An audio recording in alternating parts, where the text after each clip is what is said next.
Kaip mano kepurėlė. Gražuolis dabar. Labai daug klausimų tinkluose socialiniuose. Pagrindė apie kainą. Kiekvienas nori, kad pasakyčiau kainą darbų. Tai yra neįmanoma. Tik apžiūrėjus mašiną galim sutarti apimtis darbų. Apžiūrėjus galim sutarti kainą. Neklauskit, netrašysiu, nes po darbo reikia ilsėtis. Video darau, o tinklam naktis tik tai lieka. Tai va, dabar naujas projektas. Iš tikrųjų, tą pačią dieną atvažiavo 2 mašinos, abi labai skirtingos. Tuo metu, tų pačių metų realiai vienas kėbulas pažeistas, toj parodysiu, o kita dugnas tik tai pažeistas, toj parodysiu. Tokios pačios mašinos.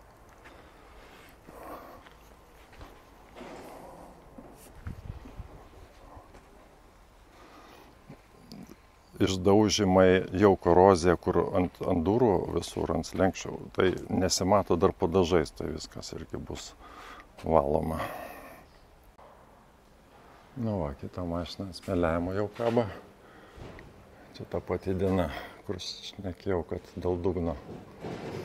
Nu, čia iš karto skylės atsirado, aišku, nieko dar nedarius, nurinkinėjom dar kol kas tik tai viską.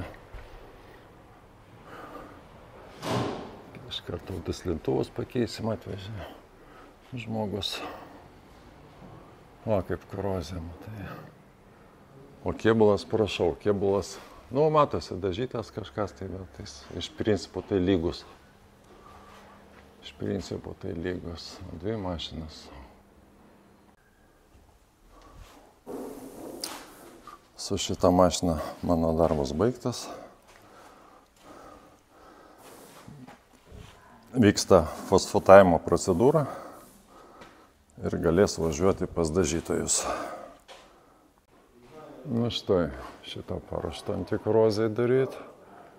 Čia duslintuvo detalę naują atvežė. Pakeisime. Špiežinių šitų šakių čia nereikia daryti, tai taip truputį tik tai pasivalė. Storos po centimetrą.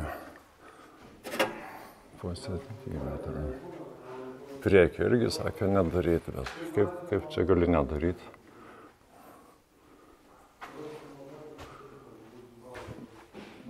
Toliau gruntuosim. Paskutiniai akordai.